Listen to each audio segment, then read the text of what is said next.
अस्सलाम वालेकुम जी। इस वक्त मैं मौजूद हूँ मलिर एक्सप्रेसवे शहर भुट्टो के उस पॉइंट पर जहाँ मस्जिद आयशा से क्रीक रोड से आके और मलिर एक्सप्रेसवे की कनेक्टिविटी बननी है। तो उसमें बहुत से लोगों के सवाल थे कि जी ये हम जो कोरंगी क्रॉसिंग की तरफ रोड जा रहा है या नया पुल बना है उसको किस तरह क्रॉस करेंगे। तो भाई ये जो आप सामने काम होता हुआ देख रहे हैं, ये बड़े बड़े पिलर्स बन रहे हैं दोनों तरफ। ये बेसिकली दोनों वो पिलर्स हैं जिससे आप सामने रोड क्रॉस करके और मस्जिद आयशा की तरफ क्रीक रोड पर चले जाएंगे, या उससे आने वाला ट्रैफिक सीधा इस ब्रिज को क्रॉस करेगा और ये सामने मलिर एक्सप्रेसवे की तरफ चला जाएगा।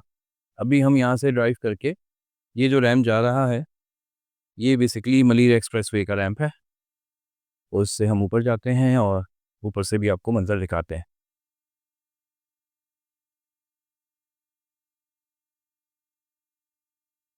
तो आप ये देखें, ये नया कोरंगी का नदी का रोड, ये ब्रिज ऑन हो चुका है सारा, इस पर ट्रैफिक रवा दवा है। और ये सामने जो आप देख रहे हैं, ये बेसिकली वो पिलर्स हैं जिसके ऊपर से ब्रिज जाएगा और डिफेंस से आने वाली ट्रैफिक को मलिर एक्सप्रेसवे से कनेक्ट करेगा। ये वो ब्रिज है और ये वो रास्ता आप देखें जो कि मस्जिद आयशा से आ रहा है। इस तरफ Korangi road, defence phase 1 and 2, और ये नया कोरंगी कॉजवे ब्रिज। अब ये नया ब्रिज जो बनेगा ये हमें मस्जिद आयशा वाले ट्रैफिक को लेके आएगा और हमें क्रॉस करवा कर मलिर एक्सप्रेसवे पर कनेक्ट करवा देगा। ये आप देखें सारा मलिर एक्सप्रेसवे आगे जा रहा है जो राइट टर्न करते हुए दिख रहे हैं आप। और ये ब्रिज क्रॉस कर रहा है जाम सादिक को। और ये एग्जिट रैम्प है जो मलिर एक्सप्रेसवे से आने वाली ट्रैफिक को कोरंगी रोड या डीएचए फेज़ 1-2 की तरफ मोड़ेगा। अस्सलाम वालेकुम। लेगेसी रियल एस्टेट के ऑफिशियल सोशल मीडिया प्लेटफॉर्म में खुश आमदीद। आज हम एक बार फिर मौजूद हैं मलिर एक्सप्रेसवे पर, जिसका ऑन गोइंग काम होता हुआ अक्सर आपको दिखाया करते हैं। इस वक्त पर्टिकुलरली जो मैं आपको दिखाने लाया हूँ वो फेज़ 8 आयशा मस्जिद क्रीक रोड से कनेक्टिविटी किस तरह की जा रही है मलिर एक्सप्रेसवे की। उसमें हमें काफ़ी सवालात मौसूल हुए थे कि जी किस तरह हम मस्जिद आयशा से वो जो कोरंगी क्रॉसिंग का नया रोड बनाया गया है मलिर नदी के ऊपर, उसको हम किस तरह क्रॉस करेंगे। तो उसके लिए मैंने आपको दिखाने लाया हूँ कि भाई यहाँ पर ब्रिज बन रहा है, उस ब्रिज के ज़रिए ही आप इसको क्रॉस किया करेंगे और मलिर एक्सप्रेसवे जिस तरह आगे आपको लेके जाएगा, कनेक्टिविटी बनेगी, उसका रैम्प काफ़ी हद तक तैयार हो चुका है। ये पर्टिकुलर पॉइंट जिस वक़्त मैं यहाँ मौजूद हूँ, ये वो रैम्प है जो मलिर एक्सप्रेसवे से आने वाली ट्रैफ़िक को कोरंगी रोड पर जॉइन करेगा। यहाँ पर जाम सादिक ब्रिज का एक नया ट्रैक ऑलरेडी ऑन हो चुका है। ये रैम्प जो आप देख रहे हैं, इसमें काफ़ी हद तक यहाँ शुरू में कंक्रीट कर दी गई है। आगे शटरिंग का काम हो चुका है, उस पे भी कंक्रीट आने वाले वक़्तों में हो जाएगी। तो इस तरह डेवलपमेंट का काम बहुत तेज़ी से आगे बढ़ रहा है। फेज़ 8 से कनेक्टिविटी, उसके बाद मलिर एक्सप्रेसवे पे आगे जाके जो मेजर इस वक़्त काम चल रहा है, वो कायदाबाद इंटरचेंज पे काम चल रहा है। दीगर मज़ीद 2-3 ब्रिजेस पर काम की रफ़्तार भी काफ़ी तेज़ है। आज आपको वो भी मुलाज़ा करवाते हैं। ये हम आ रहे हैं मलिर एक्सप्रेसवे पर। हमारे सामने इस वक़्त कायदाबाद इंटरचेंज है। यहाँ से हम टर्न लिया करते हैं और इस कच्चे रास्ते से उतरकर आपके लिए ये ड्रोन शूट्स वगैरह किया करते हैं। तो ये बेसिकली नीचे जाता है रास्ता यहाँ से पैरेलल टू फैज़ाबाद इंटरचेंज। तो फ़िलहाल ये रास्ता है जो हम इस्तेमाल करते हैं शूट्स वगैरह के लिए।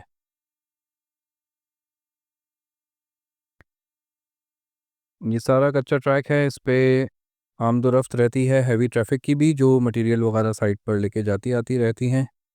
और साइट पर आप देखें बहुत सा सरिया, सीमेंट, रेती, बजरी हर वक्त यहाँ पर मटेरियल कंस्ट्रक्शन से मुताल्लिक़ आता रहता है। लेबर की एक बहुत बड़ी तादाद है जो यहाँ पर काम करती है। मशीनरी बहुत हैवी यहाँ पर मुख्तलिफ़ किस्म की देखने को मिलती है, जो ख़ास तौर पे गार्डर्स रखने के लिए और ये सारा सामान ऊपर पहुँचाने के लिए क्रेन्स वगैरह इस्तेमाल हो रही हैं। वो बहुत हैवी ड्यूटी क्रेन्स हैं।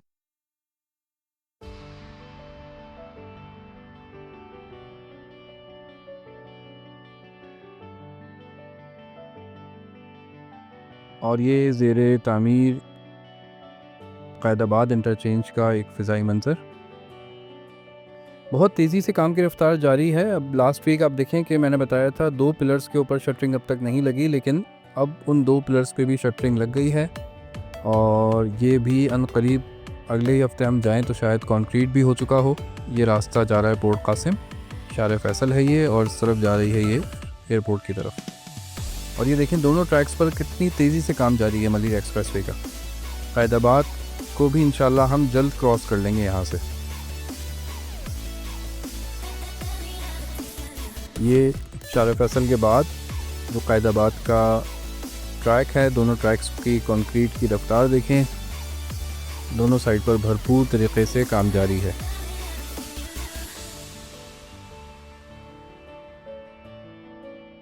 ये साइड का रोड है जिससे हम अभी गुज़रते हैं और लेफ़्ट पे हमारे ऊपर जा रहा है मलिर एक्सप्रेसवे शार भुट्टो।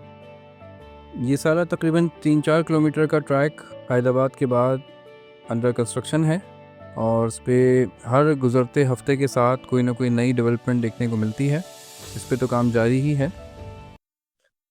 अच्छा, अभी तकरीबन कोई 5-6 किलोमीटर का कच्चा ट्रैक गुज़ारने के बाद हम आ गए पक्के के ऊपर और पक्के में यहाँ पर दीवार भी लगी हुई है, रोड भी डला हुआ है।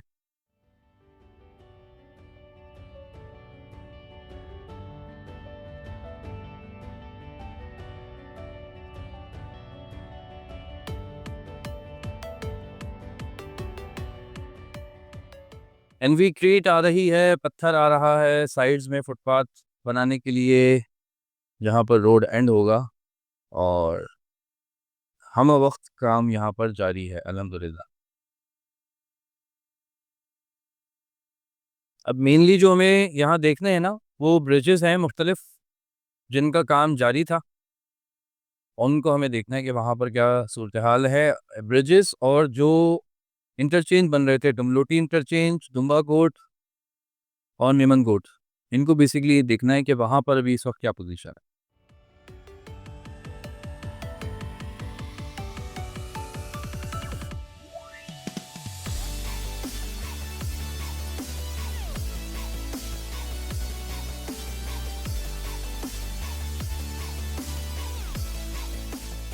अच्छा जी, अभी वो मुकाम आ गया है जो बारिश में बह गया था 3-4 महीने पहले और जिसकी बड़ी वावेला जिसका मचाया गया था, बड़ी उसकी मशहूरी हुई थी कि जी मलिर एक्सप्रेसवे बह गया। तो पहले भी इसको हमने कवर किया था, अब हम इसकी करंट पोजीशन भी कवर कर लेते हैं कि अब ये किस पोजीशन में मौजूद है।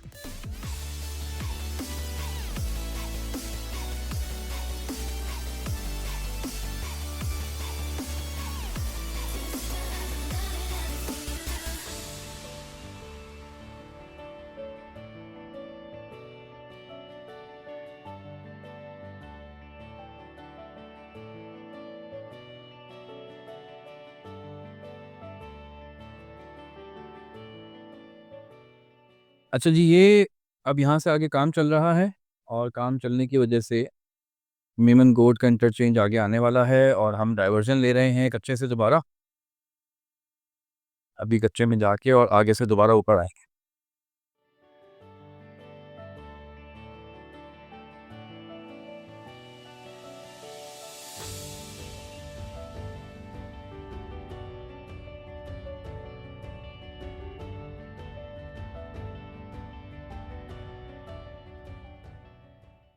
तो 3 ब्रिजेज़ रास्ते में बनाए जा रहे हैं, उसमें से एक ब्रिज तो मुकम्मल तौर पर ऑन है, उस पे हम उस वक़्त गुज़र रहे हैं बहुत ही सहूलत के साथ और नया ट्रैक सारा ये तैयार हो चुका है। इसी तरह आगे आने वाले ब्रिजेज़ भी आपको दिखाते हैं।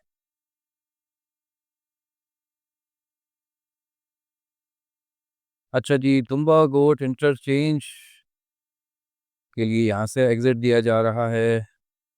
पहले हमने मेमन गोट देखा है, अब ये तुम्बा गोट इंटरचेंज आ गया, इसकी भी प्रोग्रेस देखते हैं।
अच्छा जी, दुम्बा गोट इंटरचेंज को क्रॉस करके हम आगे आ गए हैं। उसके बाद तमाम ही ये नया सारा कारपेट कर दिया गया है। बल्कि लास्ट टाइम हम आए थे जनवरी के फर्स्ट वीक में, तो ये जगह कारपेट की जा रही थी। तो काफ़ी हद तक देखा जाए तो ट्रैक कंप्लीट है। हम कठोर के बहुत नज़दीक हैं।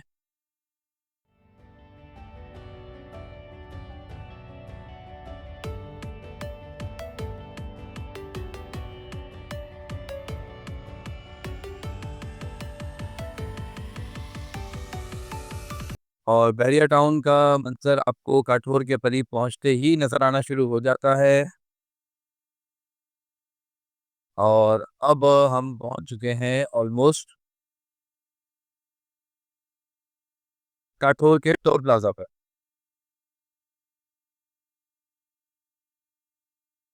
पिछली बार की बनिस्बत हमें बहुत कम वक्त लगा यहाँ तक पहुँचने में,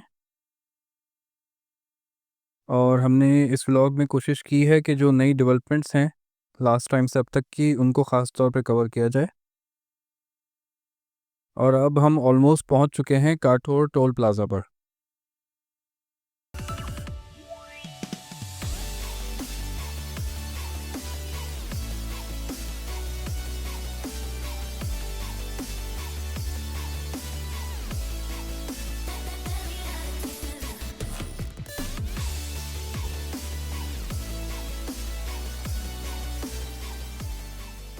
और ये आ गया जी काठौर टोल प्लाज़ा। इसकी भी फिनिशिंग काफ़ी तेज़ी से देखा जाए तो की जा रही है, क्योंकि लास्ट टाइम यहाँ से ऐसी कोई ख़ास क्रॉसिंग नहीं थी। और अब भी यहाँ पर क्रॉसिंग के काफ़ी रास्ते लग रहा है कि बन गए हैं। इस तरह से हम जाएंगे, साइड से इसको क्रॉस करेंगे।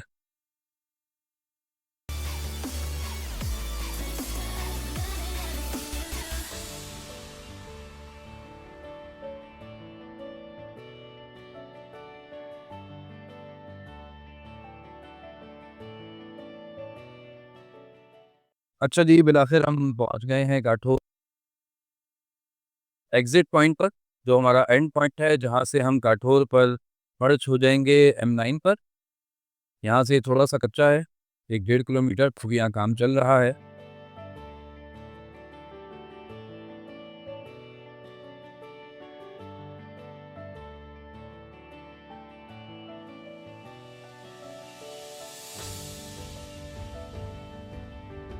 काठौर के टोल प्लाज़ा को क्रॉस करने के बाद जो काठौर के इंटरचेंज पे हम जाते हैं M9 से, जो हमें कनेक्ट करेगा, ये वो रोड है।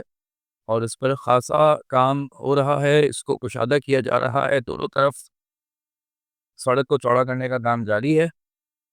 और अब हम पहुंच गए हैं उस पॉइंट पर जहां से हम आपको दिखाएंगे कि DHA सिटी कराची को लिंक रोड कैसे जाएगा।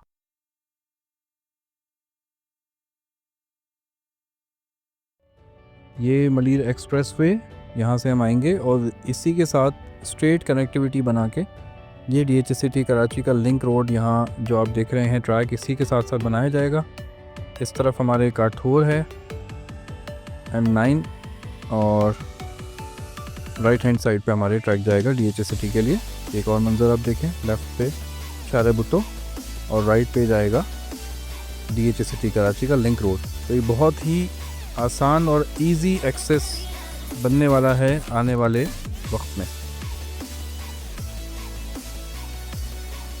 यहाँ काठौर इंटरचेंज पे अभी मलिर एक्सप्रेस वे यहाँ पर अख्ताम पज़ीर होगा। यहाँ पर उतरने के बाद दो रास्ते होंगे। राइट हैंड पे आपको रास्ता लेके जाएगा DHA सिटी की तरफ,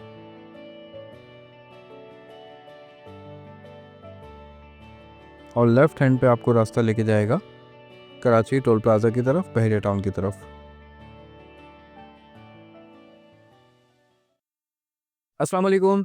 आज मैं एक्सक्लूसिवली आपके लिए उस जगह पर विज़िट करने आया हूँ, जो कि मैं कई महीनों से लोगों को बताता आ रहा था कि मलीर एक्सप्रेसवे काठौर से आने के बाद काठौर इंटरचेंज M9 पर उतरने से पहले DHA सिटी कराची के लिए एक अलग से खुसूसी रास्ता दिया जा रहा है, जो कि 7 किलोमीटर का फासला तय करके हमें सेक्टर 4 और 7 से एंटर करवा देगा DHA सिटी कराची में। Colonel Kashif, director marketing DHA city Karachi, ने भी इस बात की तायीद कर दी है। और अल्हम्दुलिल्लाह अब आप लोग को सबको यकीन आ गया होगा कि यही वो ट्रैक है जो DHA सिटी कराची की तरफ हमें लेके जाएगा। और ये बेसिकली वो रास्ता है, मलीर नदी का ये बेड है। इसके साथ साथ वो रोड अप्रूवल के लिए गया हुआ है। अप्रूव होते ही ये 7 किलोमीटर का फासला तय करके वो सामने एआरवाई लगुना के टावर्स हमें दिख रहे हैं। एआरवाई लगुना के साथ ही सेक्टर 4 और 7 की तरफ ये हमें लिंक कर देगा और हम डीएचए सिटी के अंदर दाखिल हो जाएंगे। यानी फेज़ 8 से लेके डीएचए सिटी कराची सिर्फ और सिर्फ आधे घंटे की मुसाफत रह जाएगी और उसके बाद ये हकीकतन डीएचए फेज़ 9 का रूप इख्तियार कर लेगा। तो मैं समझता हूँ कि बहुत ही बेहतरीन अपॉर्चुनिटी है इस वक्त। जितना ज़्यादा रेट्स का गैप आया हुआ है डीएचए कराची के प्राइसेस में और डीएचए सिटी कराची के प्राइसेस में, इनको कवर अप होना है। 100 गज का फेज़ 8 का स्टाफ का प्लॉट इस वक्त 4.25 करोड़ रुपए का है, जबकि डीएचए सिटी कराची सेक्टर 3 जो कि हमारा फुली डेवलप्ड रिहाइश वाला सेक्टर है, वहाँ पर इस वक्त बहुत ही नॉमिनल प्राइस में आपको सिर्फ और सिर्फ 1.5 करोड़ से लेके 2 करोड़ के दरमियान अच्छा एक 500 गज का प्लॉट मिल जाता है। तो इतने बड़े गैप को, इतनी बड़ी अपॉर्चुनिटी को बिल्कुल मिस नहीं करना चाहिए। ये तो रही बड़े प्लॉट्स की बात, लेकिन हमारे पास डीएचए सिटी कराची में आपको, जैसा आप जानते हैं, 23 से 25 लाख रुपए के प्राइस में भी आप इन्वेस्टमेंट का आगाज़ कर सकते हैं। 125 गज के बास प्लॉट्स तो ऐसे हैं जो 25 लाख रुपए में आप ऑन ग्राउंड सेक्टर 14 के प्लॉट्स भी हासिल कर सकते हैं। इस तरह की बेहतरीन इन्वेस्टमेंट अपॉर्चुनिटी को समझिए। जो लोग गोल्ड, सिल्वर, स्टॉक में, हवाई चीज़ों में इन्वेस्टमेंट करके बहुत खुश हो रहे थे कि जी हमारी इन्वेस्टमेंट बहुत ज़्यादा बढ़ गई है, तो आप देख लें एक दिन में वहाँ पर कितना बड़ा क्रैश आ सकता है। कल की पूरी मार्केट की क्रैश हमारे सामने है। स्टॉक का 6000 पॉइंट्स गिरना, गोल्ड सिल्वर का शदीद तरीके से क्रैश हो जाना, उसमें लोगों के अरबों रुपए निकल गए। लेकिन जो हकीकी जायदाद है, जो कि रियल एस्टेट प्रॉपर्टी है, वो कभी आपको इतना बड़ा नुकसान नहीं दे सकती। लोग इन एसेट्स को ज़िंदगी भर संभाल कर रखते हैं और अपने आने वाली जनरेशन्स तक उनको मुंतकिल करते हैं। तो असल एसेट को समझिए, इन बबल्स वाली मार्केट से निकलिए और डीएचए सिटी कराची जो आपको बेहतरीन अपॉर्चुनिटी इस वक्त कम तरीन रेट्स में प्रोवाइड कर रहा है, जो ऑफर कर रहा है, उसको अवेल कीजिए। मज़ीद डीएचए सिटी कराची के हवाले से कोई इन्फॉर्मेशन लेना चाहते हो, डीएचए सिटी साइट का विजिट करना चाहते हो या अपने किसी प्लॉट की असेसमेंट लेना चाहते हो, तो उसके लिए दिए गए नंबर्स पे हमसे ज़रूर रब्ता कीजिए। शुक्रिया।